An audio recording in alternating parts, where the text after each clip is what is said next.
Welcome to my channel. I am Neel Kamal and today we are going to learn class 6 geography chapter number 7. The name of the chapter is Our Country India.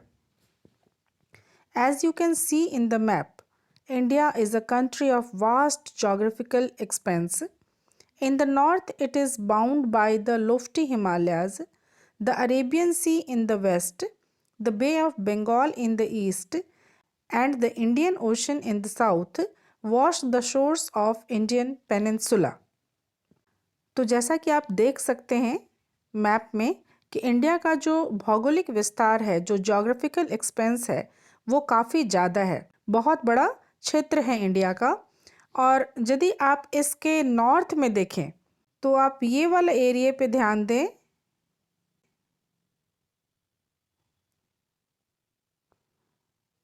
तो India के north में यदि देखें तो यहाँ पे आपको हिमालय का विस्तार दिखाई देगा, नॉर्थ से लेके नॉर्थ ईस्ट तक।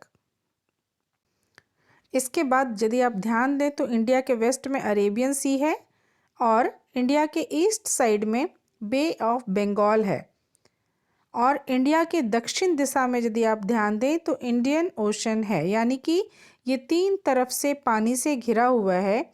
और क्योंकि ये तीन तरफ से पानी से घिरा हुआ है इसीलिए इसे पेनिनसुला कहते हैं। अब इंडिया का जो एरिया है वो 3.28 मिलियन स्क्वायर मीटर है, नॉर्थ से लेके साउथ तक। That extends from Kashmir to Kanyakumari, यानी कि यहाँ पे कश्मीर से लेके यहाँ कन्याकुमारी ऐसे करके आप आएंगे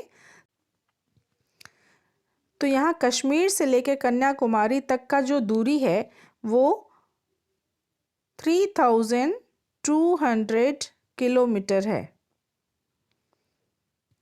ठीक इसी तरह ईस्ट से लेके वेस्ट तक का जो एक्सटेंट है, यानी कि अरुणाचल प्रदेश से लेके कच्छ तक की जो दूरी है, यानी अरुणाचल प्रदेश नॉर्थ ईस्ट में और कच्छ यहाँ वेस्ट में, यहाँ से लेके ऐसे की जो दूरी है, तो ईस्ट से लेके वेस्ट की जो दूरी है ये है 2900 किलोमीटर्स।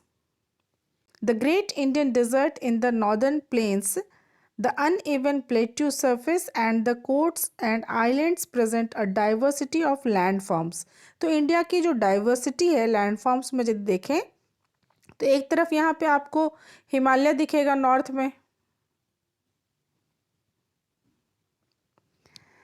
उसके बाद ये वाला जो एरिया है यहाँ पे आपको डेजर्ट दिखेंगे। डेजर्ट यानी कि मरुस्थल आपको नज़र आएगी यहाँ पे। इसके बाद आप आएँ तो नीचे गंगा का मैदान आपको दिखाई देगा और इसके भी नीचे यदि आप आएंगे तो ये वाला एरिया जो है साउथ का, ये पेनिनसुला प्लेटो कहलाता है। तो लैंडफॉर्म्स के मामले में यदि देखें तो बहुत ही ज़्यादा डाइवर्सिटी है। There is a great variety in the climate, vegetation, wildlife as well as in the language and culture. तो जैसे कि भारत में जो भाषाएं हैं और जो संस्कृति है उसमें बहुत ही डिफरेंसेस है, बहुत वैरायटीज़ है, बहुत डाइवर्सिटीज़ है। ठीक उसी तरह से यहाँ के क्लाइमेट में, यहाँ के वेजिटेशन में और वाइल्ड लाइफ में भी बहुत ही ज़्यादा वैरायटी है। तो जो हम ये कहते हैं कि विभिन्नता में एकता, वो हमें नज़र आती है क्योंकि इतने डाइवर्स तरह का कल्चर होने के बाद भी हम विभिन्नता में एकता महसूस करते हैं।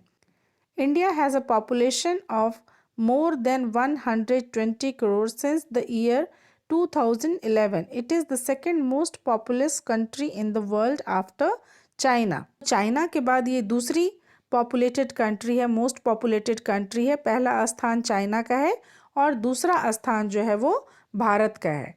तो इस तरह से हमने इस चैप्टर को अभी स्टार्ट किया है, इसका इंट्रोडक्शन मैंने दिया है और इसके बाद हम लोग इसके जो नेक्स्ट सब टॉपिक्स हैं जैसे कि लोकेशनल सेटिंग्स हम पढ़ेंगे, फिर इंडियाज़ नेबर्स, इंडिया के कौन कौन से नेबर हैं, यानी कि उनके इंडिया के चारों तरफ जो पड़ोसी देश हैं उनके बारे में पढ़ेंगे, फिर जो पॉलिटिकल और एडमिनिस्ट्रेशन डिवीज़न्स हैं वो पढ़ेंगे, इसके बाद फिज़िकल डिवीज़न्स पढ़ेंगे और उसके बाद हम कुछ एक्टिविटीज़ के बारे में पढ़ेंगे और फिर हमारा ये चैप्टर ख़त्म हो जाएगा।